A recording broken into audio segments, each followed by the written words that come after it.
사흘 뒤면 21대 국회 임기가 만료되는데요. 지난 4년은 정쟁으로 얼룩진 시간이었습니다. 막바지 국회도 최상병 특검법과 연금 개혁 방안을 두고 여야의 힘과 요구가 팽팽한데요. 전국 현안에 대해서 짚어보겠습니다. 최창렬 용인대 특임교수 그리고 박상규 시사평론가 나오셨습니다. 어서 오세요. 안녕하십니까. 네, 앞서 전해드린 것처럼 오늘부터 이틀 동안 서울에서 한일중 정상회의가 열립니다. 4년 5개월 만인데 보통 정상회의 하면 대통령 지지율에는 긍정적인 영향을 주잖아요. 요즘 대통령 지지율 20%대로 굉장히 답보 상태인데 이번에도 효과가 있을까요? 그래서 정상회담 이제 결과가 있고 나면 정상회담이 있으면 항상 좀 지지율이 좀 오르죠. 네. 과거 박근혜 정부 때도 좀 그랬던 것 같고 문재인 정부 때도 마찬가지입니다. 그리고 지금 이제 이 여론조사 결과의 이제 그 원인을 보면 네. 외교하고 의대 증원 문제가 많이 있는 것 같아요. 네. 지금 지지율이 대단히 답보 상태긴 한데 아마 한국과 일본과 중국, 과거는 한중일이라고 그랬는데 이제 한일중으로 바뀌었어요. 이제 일본과의 관계가 금방 좋아졌다는 걸 반영하는 것 같긴 합니다만 이 정상회담이 있고 난 다음에 아무래도 외교에 있어서 성과는 있겠죠. 이제 문제는 국내 정치에서 워낙 지금 이제 여야 간의 대치가 심해지고 또 현재 대통령의 지지율 자체가 취임 이후 가장 최저치예요. 지금 현재 윤 대통령 취임 이후 말이죠. 그런 상황 속에서 이 정상회담 가지고만 답보 상태인 대통령의 지지율을 다시 반등시키기 쉽지 않지 않을까라는 생각이 들어서 국내 정치에서 어쨌든 간에 지지율을 끌어올리는 그러한 노력이 필요하지 않을까라고 생각을 합니다. 일단. 예. 네, 그런데 이 앞선 조사를 보면은 그 대통령 지지율에 비해서 높았던 여당 지지율이 낙폭이 좀 큽니다. 평론가님께서 보시기에는 이거 어떤 이유 때문이라고 보시나요? 아무래도 지금 여권 전체가 좀 무기력하지 않느냐라는 여론이 좀 반영된 것이라고 저는 생각을 하거든요. 그러니까 이제 현안에 대해서 뭔가 좀 적극적인 목소리를 좀 내줘야 되는데 지금 특검 정국이라고 할 만큼 야당의 장외 공세까지 있는 이 마당에 지도부 소수를 제외하고 현재 뭐 낙천자가 있습니다만 그분들 또 22대의 당선인들 목소리들이 없어요.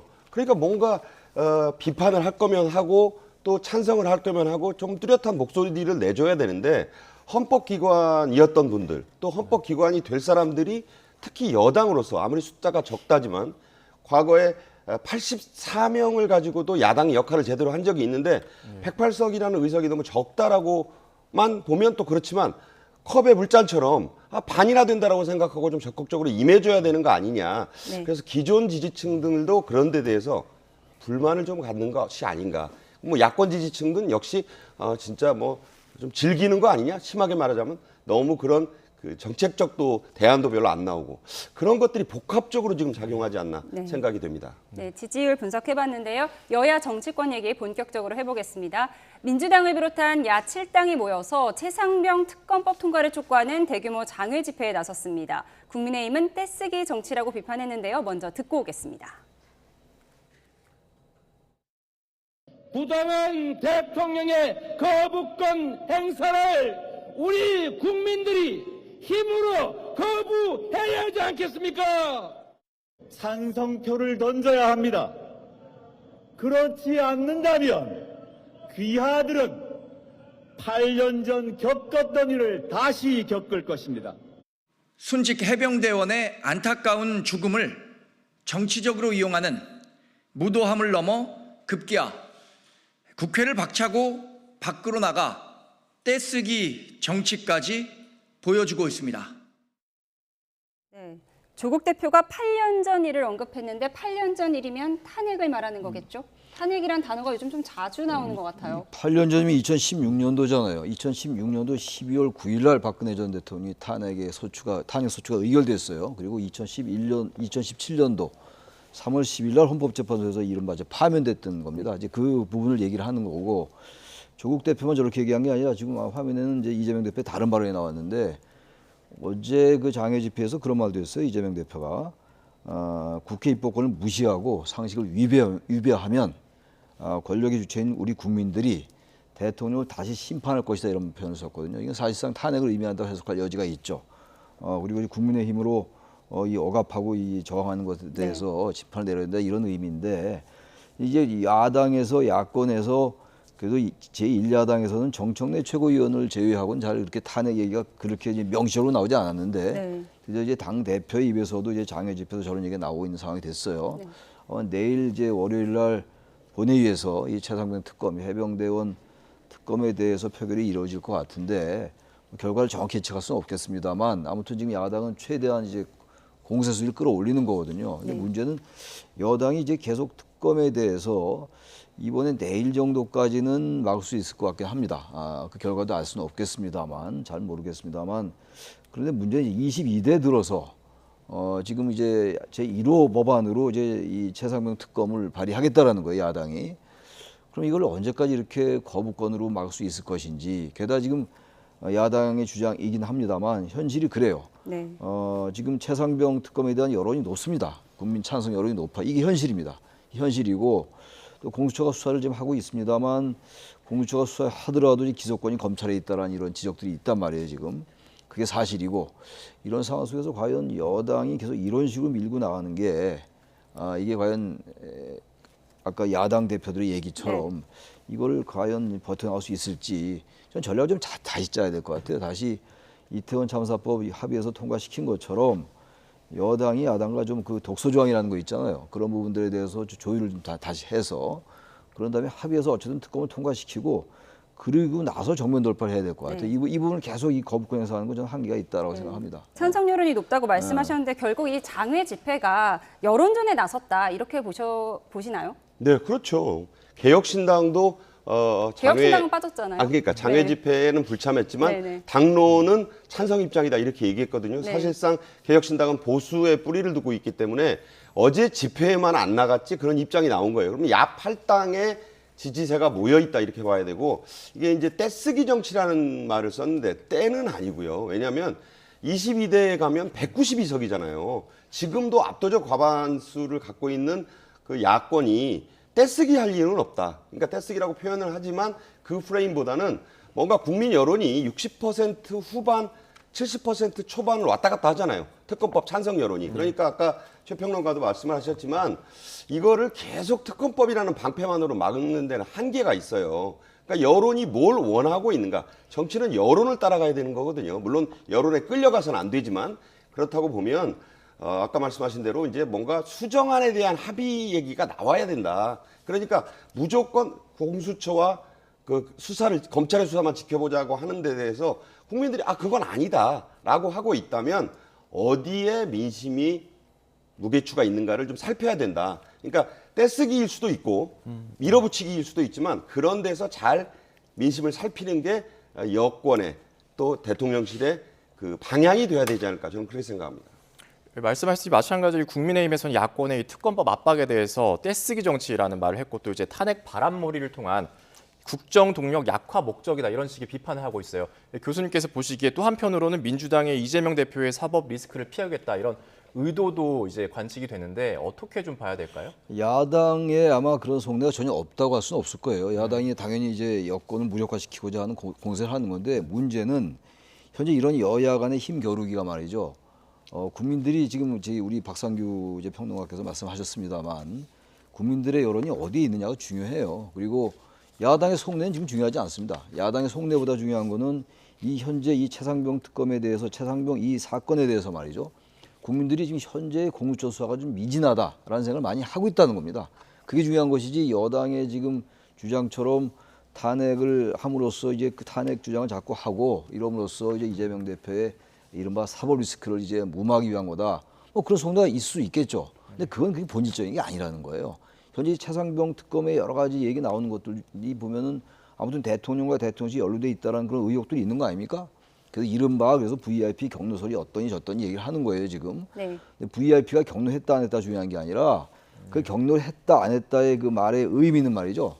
그 의미는 대통령이 이 외압의 실체다라고 있느냐 없느냐 그게 중요한 거예요. 그게 경로했다 안 했다 중요한 게 아닙니다. 화낼 수 있는 거죠. 근데 이게 자꾸만 경로한 걸 가지고 자꾸만 이렇게 가면은 이 본질이 흐려지는 겁니다. 네. 그래서 저는 중요한 거는 뭐 다들 말씀하는 거겠습니다만 여당이 지금 총선 참패 이후에 대통령과 야당 대표가 영수회담도 했고 말이죠. 또 취임 2주년 기자회견도 했습니다만 윤 대통령이 바뀐 게 없다라는 이 평가가 지배적이에요. 게다가 여당의 그 비대위가 출범했습니다만 지금 뭐 친윤 친한 갈등으로 좀 계속되고 있고 이런 상황 속에서 어떤 동력을 받을 길이 없어요. 지지율도 낮죠. 게다가 지금 여권 내에 쇄신과 혁신의 움직임도 보이지 않죠. 그리고 막연하게 야당 보고 이재명의 사법 리스크를 이재명 대표 사법 리스크를 무마하기 위한 것이다라고 한다면 그 주장이 얼마나 그 탄력을 받을 수 있겠냐 이런 얘기예요. 전 그래서 현재 여당이나 여권이 말이죠 전략이 없어요. 네. 이런 전략을 가지고 이래가지고요 지금 야당을 당할 수가 없습니다. 일단 의석수가 192대 108석인데요. 네. 범야권대 이 여당이 말이죠. 네, 전략이 없다고 지적하신 그 여당 내에서 지금 네. 수 계산이 한창입니다. 네. 네, 최재형 의원이 네 번째로 특검법에 찬성하겠다 이렇게 어제 밝혔어요. 네. 근데 이제 네 사람을 보면 안철수 의원을 뺀 나머지 세 사람, 김웅 의원, 유이동 의원 그리고 최재형 의원 모두 22대 국회로 넘어가실 분들은 아니잖아요. 그렇죠. 네, 그렇다면 지금 이탈표의 영향을 얼마나 줄 걸로 보세요? 상당히 줄 거라고 봅니다. 왜냐하면 특히 최재형 의원의 가세는요. 의원 한 분 이상의 의미가 좀 있다고 봐요. 왜 한 분 이상인가요? 최재형 의원은 원로이면서 네. 온건 합리적인 성품으로 정평이 나 있고 감사원장을 지내시지 않았습니까? 그러니까 이분이 무슨 사심이 있을 리가 없고 여권을 위한 어떤 충정의 발언이 있다고 봐요. 그 내용을 살펴보면 독소 조항은 좀 제거를 하더라도 여권으로서도 주고 받을 게 있지 않겠느냐. 원구성 협상 문제라든가 22대 국회를 끌어가야 될 거 아니에요. 그럼 무조건 뭐 알아서 해봐라. 이렇게 하는 것은 또 여당의 책무를 방기하는 것으로 보일 수도 있어요. 그러니까 정치는 협상의 산물입니다. 모든 것은 협상의 대상이 될 수 있다고 하잖아요. 그러니까 뭐 당신들 마음대로 해봐. 우리는 뭐 방어권으로 그러니까 거부권으로 막을 거야. 이런 식으로 가서는 정치가 없다. 그러면 정치가 없는 게 누구 책임이냐 이렇게 됐을 때 국민들은 집권 여당을 더 매섭게 볼 수가 있어요. 지금 그런 여론이 나타나고 있지 않습니까? 그래서 김웅 의원 같은 분은 뭐 두 자릿수가 될 수도 있다. 이탈표가. 근데 사실 이 이탈표는 저는 심각한 게요. 불출석 의원들에게 있다고 봐요. 네. 이분들이 안 나올 수 있거든요. 네, 그럼 뭐 17표보다 적을 수 있으니까요. 그러니까요. 필요한 그렇게 수가. 되면 이제 네. 재석이 내려가고 17석이 안 될 수 있잖아요. 자, 여당의 그 원내지도부, 특히 추경호 원내대표 첫 시험대인데 굉장히 초조할 겁니다. 겉으로는 이게 막아낼 수 있다고 하지만 만약에 이게 제가 볼 때는 네. 막아내더라도 뭐 한 두 자릿수가 넘어가면요. 정치적 타격, 여론의 악화는 더 심해질 겁니다. 네, 김웅 의원이 10표 정도 이탈할 거다라고 예상을 했고 천하람 당선인도 10표 정도로 예상을 했는데 교수님은 몇 표 정도로 예상하세요? 글쎄요, 정확하게 몇 표가 이탈할지를 뭐 완벽하게 얘기할 수는 없죠. 그러나 생각보다 많이 나올 것 같아요. 근데 17표가 나가면은 이제 완전히 재의결이 되는 거니까 이렇게 되면 이건 여당 내의 권력 관계는 완전히 바뀌는 거예요. 사실 여당으로서는 여권으로서는 사실상이 파국이죠. 윤 대통령의 레임덕이 완전하게 명시적으로 이제 드러나는 것이고, 근데 지금 말씀처럼 17표까지는 안 가더라도 말이죠. 지금 이제 4명 정도 이제 찬성하겠다는 네. 거 아닙니까?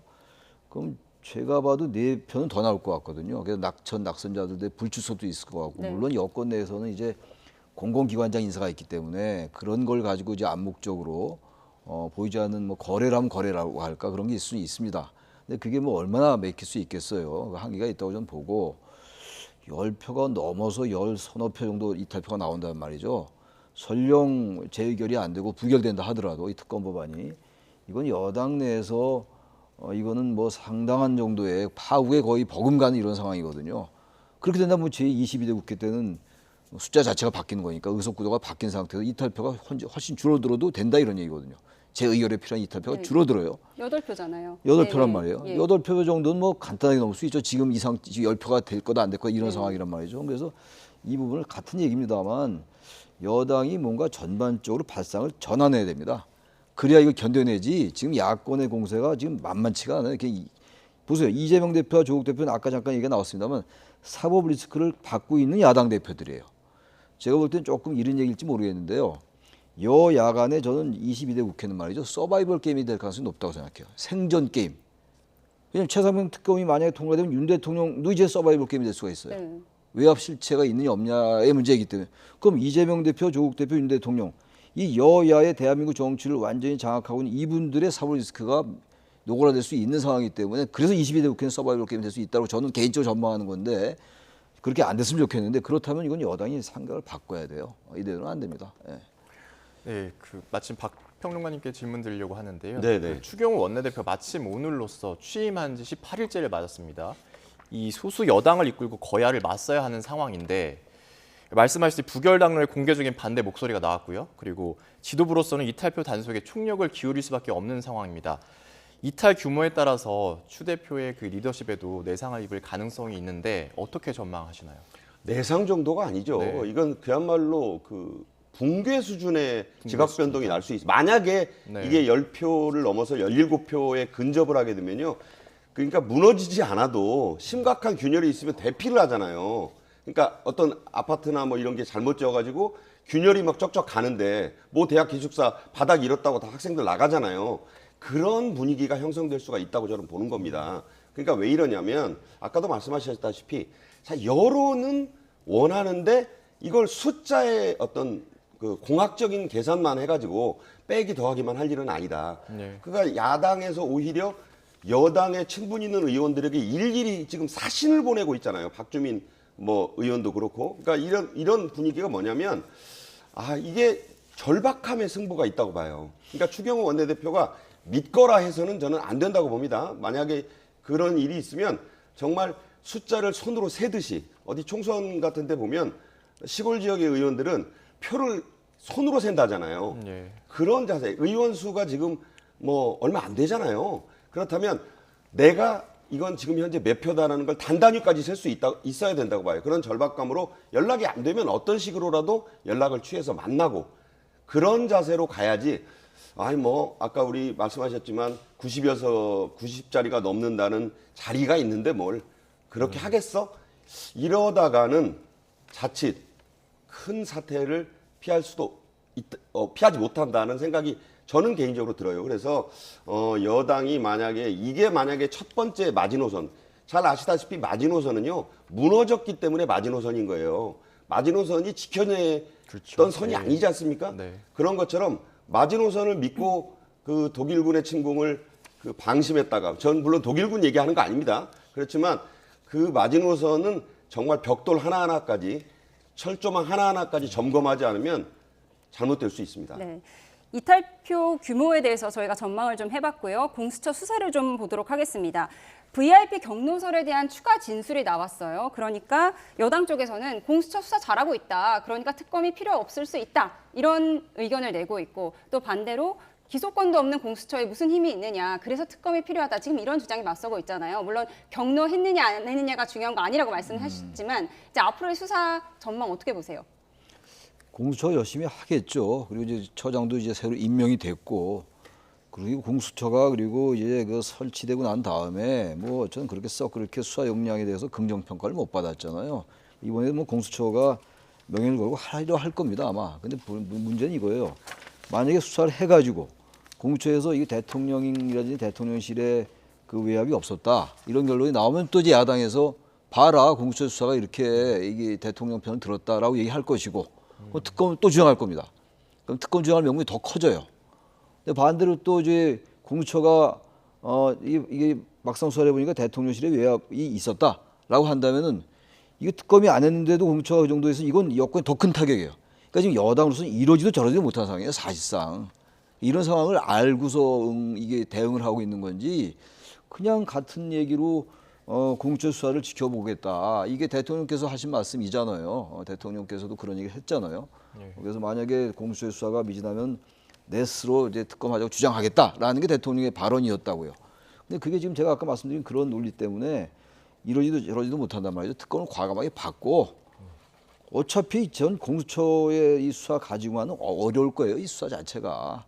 그럼 이걸 받아야 되지. 이거를 자꾸 같은 논리로만 되풀이한다? 이게 한계가 뚜렷하다는 말씀을 다시 한번 드리는 겁니다. 이렇게 해서는 안 될 것 같아요. 제가 볼 때.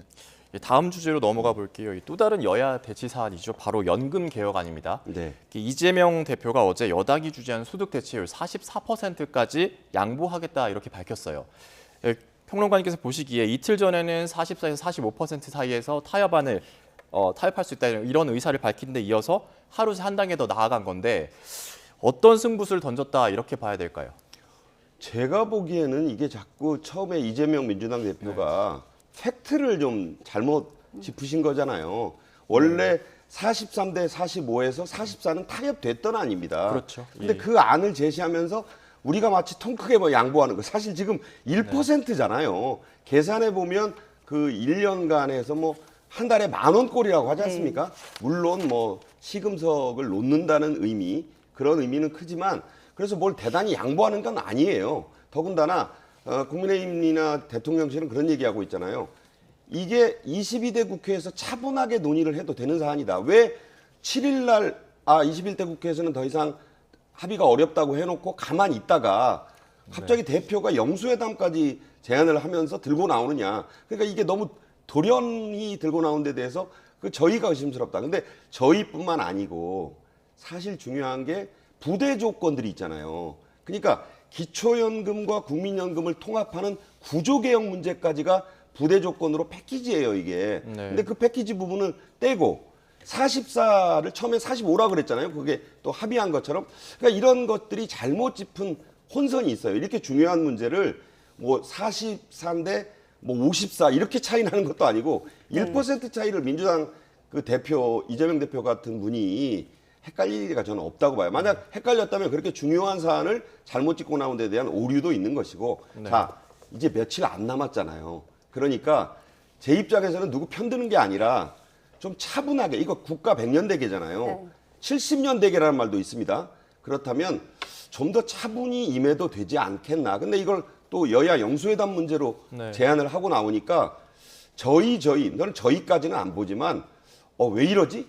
하는 생각은 충분히 하게 된다. 그런 경우에는 타협이 저는 안 된다고 봅니다. 좀 더 차분히 하자고 말씀을 하셨어요. 그런데 저희가 의심스럽지만 윤희숙 전 의원 같은 경우에는 이재명 대표 안을 받아들이자라고 주장했어요. 그럼 당내 기류에 변화가 있을까요? 글쎄요, 당내 변화 별로 없을 것 같아요. 지금 이제 여당의 기본적인 입장은 지금 우리 박상규 평론가께서 말씀하신 그 입장이란 말이죠. 별로 바뀔 것 같지 않은데 여당의 이 어쨌든 이 정치 행태가 좀 바뀌어야 된다고 보는 게 자꾸 상대방 정당이 이러이러한 나쁜 생각을 가지고 있다고 얘기하는 그게 의미가 별로 없다라는 얘기예요. 그 생각을 가지고는 양쪽 다 마찬가지예요. 어쨌든 대한민국 정치가 이 적대적 정치가 뭐 일성화되는 거 다 인정하는 거 아니겠어요. 상대를 어쨌든 끌어내려 하는 건 다 알고 있는 건데 뭐 자꾸 그걸 독심법, 관심법도 아니고 그에 대해서 뭐 하냐고요. 과연 이러한 이 제의가 국민들에게 어떻게 받아들여지는지가 문제예요. 근데 이걸 거부한 논리가 아까 지금 우리 박상규 평론가처럼 그런 논리라면 차라리 괜찮아요. 구조개혁. 구조개혁 논리 때문에 이건 당장 어려우니까 같이 팩시로 하자라고 하면 괜찮은데 처음에 이재명 대표 이 얘기를 할 때 말이죠. 유튜브로 얘기했다가 기자회견으로 다시 얘기했단 말이에요. 근데 여기 대해서 이 지금 추경호 원내대표라든지 여당의 이 간부들의 얘기는 이런 거였어요. 지금 다른 법안들, 양국관리법이나 이런 것들 막판에 통과시키기 위해서 억지로 이걸 물고 들어간다 이런 논리를 폈다고요. 이러니까 여당이 이게 한계가 있어 보인다는 거예요. 그런 논리를 피면 안 돼요. 정확하게 논리적으로 그 야당의 지금 제안이 왜 문제가 있냐고 얘기를 해야죠. 지금 보세요. 보험료를 9%에서 13% 올렸어요. 그건 여야 합의된 거 아닙니까? 이게 대단히 어려운 일이에요. 돈을 더 많이 내는 거니까. 이게 지금 합의가 됐고 지금 43에서 44%가 이게 국민의힘 얘기고 그다음에 민주당은 45%다 이 얘기 아닙니까? 별 차이가 안 나요. 뭐 고가 시점의 차이밖에 안 난다는 거 아닙니까? 그리고 어쨌든 이재명 대표가 방시 어쨌든 그 절차 어찌됐든 간에 44% 받아들이고 얘기했지 않습니까? 그 받아들이지 않을 이유가 하나도 없어요. 그 야당이 속내가 어쨌든 그건 국민이 알아서 다 심판해 주신다고요. 받아들이고 그 대신 구조개혁도 따로 합시다라고 얘기해야지 주도권을 갖고 오지. 항상 야당에 얘기하면 거기에 대해서 야당이 무슨 속내가 있다, 저희가 있다. 이런 식으로 가니까 여당이 비록 의석이 없어도 말이죠. 국민의 지지를 받으면 의석을 압도할 수 있어요. 의석이 많은 곳 상승할 수 있다고요. 근데 그러지 못하고 항상 야당 주장에 대해서 이건 이래서 안 되고 저건 저래서 안 된다고 얘기하니까 이번에도 지금 이재명 대표의 제안에 대해서 이 거부한 논리가 대단히 빈약하다고요. 제가 보기에. 그러다 보니까 이게 연금 개혁에 대해서 이제 와서 이제 구조 개혁이 안 되는데 왜 그거 왜 빼고 얘기하냐라고 또 그건 유승민 전 의원이 한 얘기인데 그러니까 그것도 역시 궁색해 보이잖아요. 그 여당이 뭔가 좀 과감하고 용감하게 해야 돼요. 그리고 용기 있게 그 딱 볼 때 문제가 얘기가 되면 받아들이고 그러면 다른 논리로 가지고 국민들에게 설득하고 이렇게 해야 되는 것이지 그냥 항상 무슨 얘기만 나오면 저희가 있다, 속내가 있다 이렇게 하면 절대로 안 된다. 제가 다시 한번 강조를 하는 겁니다. 예, 이런 가운데 그 21대 국회에서 처리해야 한다 이 부분을 놓고 시기를 놓고 또 여야 이견이죠. 아까 말씀하셨듯이 그 이재명 대표가 연금 개혁을 이 최상병 특검법 거기에 이제 일용한 것 아니냐 이런 어떤 여당의 비판에 대해서 별도 본회의를 제안했어요. 이 부분에 대해서 성사 가능성은 어떻게 보시나요? 별도 본회의가 되겠습니까? 네. 지금 현재 이 자꾸 이제 아까도 말씀하시는데 뭐 물을 탔다. 김호중 씨 사건에는 신종 용어도 나왔잖아요. 뭐 술타기. 이러고 자꾸 뭘 타면 안 됩니다. 그러니까 저는 이런 생각이 들어요. 이 부분이 정말 절박하다면 여야가 대표회담을 통해서 대통령실만 자꾸 얘기할 게 아니라 여야가 충분히 하려면 할 수 있다고 저는 봐요. 그러면 이른바 원포인트 본회의는 가능할 수 있다고 봐요. 그것도 물론 합의를 해야죠. 다만 빨리 모여서 그동안 논의된 결과물이 있으니까 우선 그러면 국민들에게 안심을 드리기 위해서 44%라도 합의를 먼저 하고 22대 국회 곧 열리잖아요. 그때 또 임시국회를 소집해서 하자. 그러니까 이게 뭐냐면 정치권이 국민들을 위해서 정말 머리를 맞대고 주말에 어디 안 놀러 가고 뭐 운동하러 안 가고 이렇게 좀 모여서 노력하고 힘을 기울이는구나 해야 여권 지지자든 야권 지지자든 정치권이 뭔가 일을 한다고 생각할 것 같아요. 1억 5천만 원이 넘는 세비, 29가지의 각종 특혜, 9명의 예산 보좌진. 자, 이런 사람들을 300명씩 우리가 두는 이유가 뭘까에 대해서 국민들이 심각하게 보지 않겠습니까? 그렇다면 저는 그 야구만 있는 게 아니에요. 원포인트 릴리프, 원포인트 할 수 있다고 보거든요. 그렇다면 모여 앉아서 휴일이고 뭐 자기들이 당리당략에 필요한 얘기는 뭐 심야회의도 하고 휴일회의도 하는 분들이 얼마든지 시간이 없는 건 핑계다. 저는 그렇게 보고 하지만 물리적으로 어려울 거는 같아요. 모여서 협의해야 된다고 하셨는데 어제 열릴 예정이던 2+2 주말 회동이 미뤄졌어요. 이렇게 되면 원구성 협상에도 차질이 빚어지지 않을까요? 어차피 원구성 협상 뭐 시간이 걸릴 거예요. 언제 뭐 어느 때 원구성 협상이 안 그런 적이 있었습니까? 우리 대한민국 국회가 하는 일이 뻔하죠. 뭐 솔직히 말씀드려서 이번에도 특히 이제 야당은 지금 법사위원장, 운영위원장 다 가지고 하겠다는 거 아니겠어요? 근데 대개 이제 운영위원장은 집권 세력이 같죠. 근데 지금은 이제 지난번에 그렇지 못했다 야당이. 그래서 이제 압도적 의석을 기본으로 해가지고 다 자신들이 장악하겠다라고 하는 건데 전 그 태도는 그렇게 썩 좋아 보이진 않아요. 의석까지 압도적으로 가졌으면은 적어도 법사위원장이나 운영위원장 중에서 하나는 야당이 양보를 해야죠. 여당에게. 그래야지 할 말이 생기는 거 아니겠어요? 너무 압도적으로 밀어붙이면 말이죠. 그것도 역풍이 불 수 있어요. 그래서 여당이나 야당이나 어떤 지금의 행태를 좀 바꿔야 되고 이 원구성에서 또 여야가 또 뭐 어느 위원회를 누가 가지고 간다 이럴 거 아니겠어요? 이것도 사실 민생과는 거리가 먼 거라고요. 이 상황도 그래서 정말로 그래서 야당이 끝까지 법사위원장, 운영위원장 다 양보 못한다 그러면 그것도 받아들이라 이거 여당이. 그러면 왜 지지가 여당한테 올 수가 있어요? 받아들이면. 아니 정 안 되는데 어떡합니까? 의석이 192석 그리고 이제 민주당 단독으로 180석인데 그 180석을 가진 정당이 밀어붙여서 하겠다는데 어떡하겠어요? 싸워봐야 이럴 때 알았다. 당신들이 다 가지시오. 라고 하는 게 낫다. 제가 그래서 꼭 그렇게 하라는 얘기가 아니라 발상의 전환이 필요하다는 거예요. 발상의 전환이. 지금 이런 식으로는 안 됩니다. 그래서 뭔가 의석은 적지만 여당이 바뀌었구나를 보여줘야 된다면 그런 게 보여주는 하나의 방법이에요. 과감하게 양보하고. 그게 발상의 전환이라는 거 아니겠어요? 같은 방식으로 매일 하니까 맨날 지는 거 아니겠습니까? 과감히 양보하라는 의견에 대해서 어떻게 생각하세요? 저는 일정 부분 동의합니다. 왜냐하면 그런 적도 있잖아요. 한때 전체 위원장을 독식한 적이 있잖아요. 근데 정치라는 게 묘해서 미국이 51개 주를 대상으로 선거를 하지만 선거의 승패는 13개 주가 좌우합니다. 그러니까 이게 무슨 얘기냐면 중도층이 바라보고 있고 선거가 총선으로 다 끝난 게 아니에요.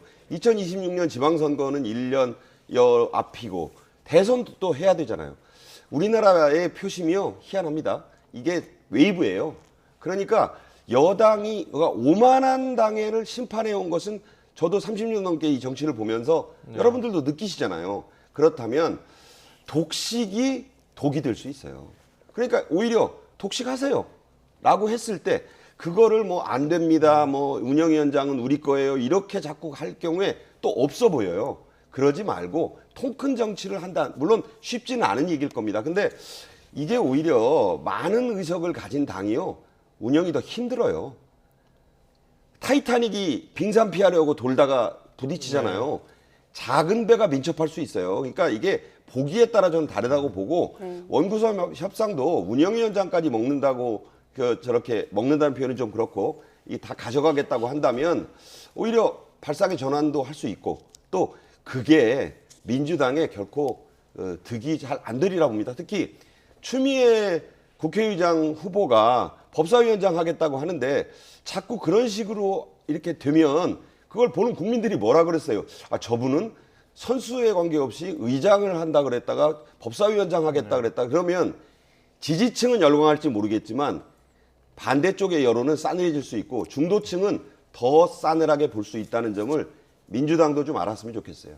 방금 추미애 의원 말씀을 하셨는데 당선인이죠. 추미애 당선인 말씀하셨는데 최 교수님께서 보시기에 이 지금 강성 당원들이 민주당 강성 당원들이 추미애 법사위원장 이렇게 지금 지원하고 있어요. 이 국회의장 경선 여파가 쉽게 사그라들지 않는 모습인데 민주당 당내 상황은 좀 어떻게 보시나요? 그래서 민주당에 지금 권리당원이 170만이 넘는다는 거 아닙니까? 네. 그런데 이번에 2만 명 정도가 탈당했다는 거예요. 그러니까 당으로서는 의식 안 할 수가 없겠죠. 강성 지지자들, 강성 당원들 의식할 수밖에 없는데 그렇다고 해가지고 지금 당 일각에서 나온 얘기가 이재명 대표도 그런 말씀을 한 걸로 제가 아는데 원내대표 경선이나 국회의장 후보 경선에서도 권리당원들의 그 참여를 좀 늘리자 이런 얘기를 하는 거 전 그건 맞지 않는 것 같아요. 당원 주권국을 신설하겠다 이런 얘기도 있어요. 당원 주권국을 신설하는 거는 그 자체야. 거기서 다른 일을 하면 되니까. 당원 주권국이 정확히 어떤 건가요? 저도 정확히 알 수가 없어요. 제가 민주당 의원이 아니기 때문에. 그럼 민주당에서 아마 구체적인 계획은 안 나와 있을 겁니다. 아마 당원들의 이제 권리를 강화하겠다 이런 당원 취지겠죠. 달래기에 나선 거죠? 달래기는 이제 달래기보다 어쨌든 당원들의 이번에 불만이 컸으니까 추미애 당선인이 이제 탈락하면서 그런 건 있으니까 그건 받아들이겠는데 원내대표 경선이나 국회의장 경선까지 당원들이 참여하게 된 말이죠. 이건 대의민주주의에 맞지 않습니다. 제가 보기엔. 다른 당무에는 얼마든지 참여시킬 수 있어요. 더 강화시킬 수 있고 좋습니다. 당내의 문제이기 때문에 당원이 중심이 되는 게 당원 민주주의니까 맞아요. 이건 맞는데 당내 민주주의라는 거 당원 민주주의도 있지만 국회의장은 국회의원들의 수장이에요. 그리고 국회라는 곳은 국민의 대표기구고 국민의 대표기구인 국회를 대표하는 의장을 뽑는데 당원들이 개입한다는 별개 문제입니다. 원내대표도 국회의원들로 구성된 원내 협상을 담당하는 게 원내대표예요. 근데 원내대표 선출에 거기에 당원들이 들어간다, 일반 당원이? 그렇게 되면 저는 이건 논리적으로 맞지 않죠. 그래서 이건 과도한 거예요, 이것도 제가 볼 때. 당원들의 권리를 더 참여시키고는 좋습니다. 좋은데 이번에 추미애 당선인이 탈락해서 강성지지자들의 불만이 많고 탈당이 있었다 해서 갑자기 논리를 비약해서 원내대표나 국회의장 경선까지 당원의 참여를 증진시키겠다. 이거는 논리적이지 않다라고 제가 말씀드립니다. 네, 알겠습니다. 네, 오늘 정치현황 여기까지 듣겠습니다. 최창렬 용인대 특임교수 박상규 시사평론가와 함께했습니다. 두 분 고맙습니다. 감사합니다. 네,